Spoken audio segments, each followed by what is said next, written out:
Hey everybody, I'm Lance Olsen, and I'm going to be reading from Absolute Away tonight.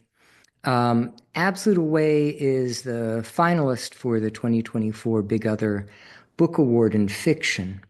And before I begin, I just want to reach out and thank John Madeira for making this happen, not only with respect to Absolute Away, but really in that larger literary community of indie presses, indie authors taking risks. He's the best of the best. Um, So, as I say, what you're going to hear is a little snippet from Absolute Away. Absolute Away is a kind of narrative triptych. There are three parts to it. I'm going to be reading for the second, which maps the last night of Jackson Pollock's life. Now, what you need to know is simply that Pollock was drunk. He was driving an Oldsmobile 88 too fast on Long Island. In the car, there were two other people, two women. The name of one was Ruth Kligman.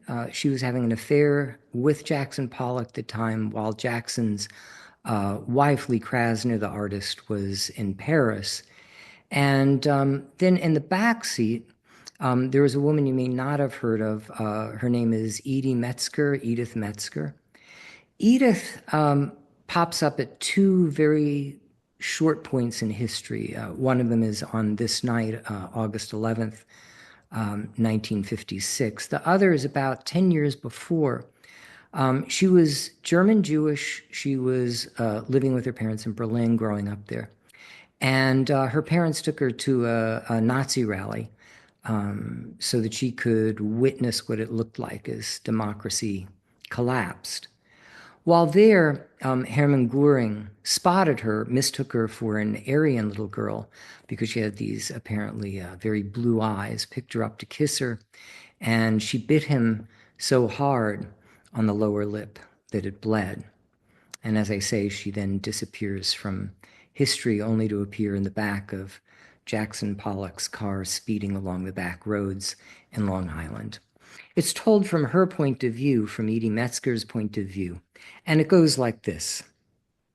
No, that's not it. That's not how it happens. It's because I'm here, have been for years, in the back seat of this Oldsmobile 88, top down, wind enraged, tearing along some country road at night, Jackson drunk at the wheel, Ruthie by his this world, all quick, nervous giggles.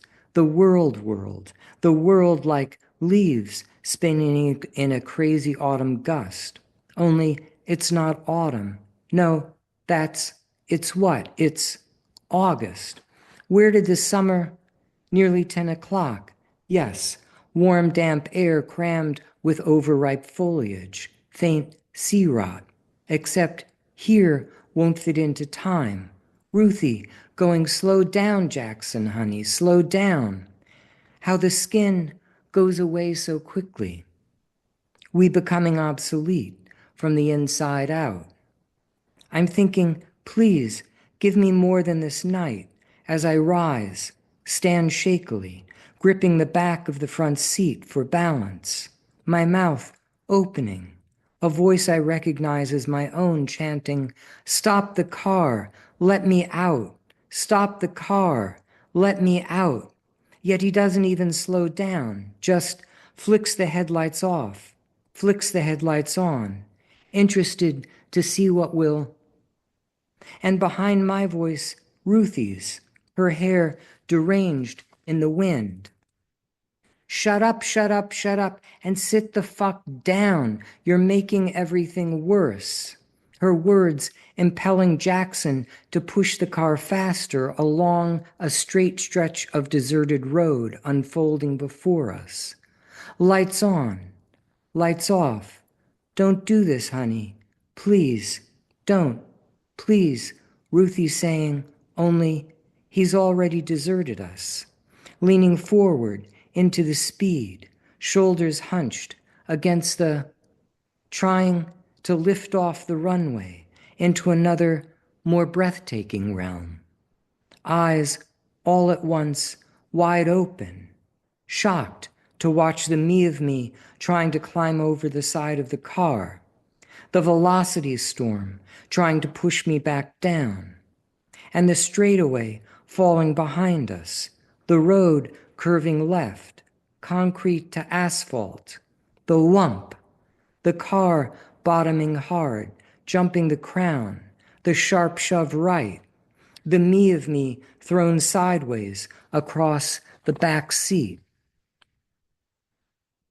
Tires catching soft shoulders in an outburst of gravel and dirt, and Jackson yanking the wheel too hard, overcompensating, the Oldsmobile lunging into brush, swerving on and off the edge of the 100 feet, 150, trees flinging past, and then how did he just, Jackson just lets go, the car careening off the, plunging through underbrush, left fender wrenching two young elms, and we shooting backwards through scrub and trees down a slope in a dark charge, this ripping, this scraping, this crackling, this whoosh, the precipitous jolt, and we, what are we? We are airborne. Yes, that's the battleship flipping end over end, and Jackson, he's learning to fly. Ruthie, learning to fly. Me, seizing at the seat gone, scrabbling for hold. The thought firing through my mind, no feeling is the last feeling. And then, all of a sudden, it is. Which is when someone turns the sound down on my life. The night strobing around us. The Oldsmobile flipping slower and slower through the, relaxing to a halt in mid-air, and, incredibly, starting slowly to flip in the opposite direction, up the hill. Ruthie dropping back into her seat, screaming in reverse. Jackson landing behind the wheel, weightlessness unmade. The car gushing out of the trees, off the shoulder, regaining the road, the shoulder, the road, and my eyes are closed again because of this spectacular night air. This realization building in around me that we are finally on our way to the farmhouse, just like Ruthie promised, except behind my eyelids, there's Jackson gliding 3 yards off the ground, head first, a human projectile, 50 feet in less than a second, fully aware, inquisitive, beguiled, astonished at the tree shooting toward him.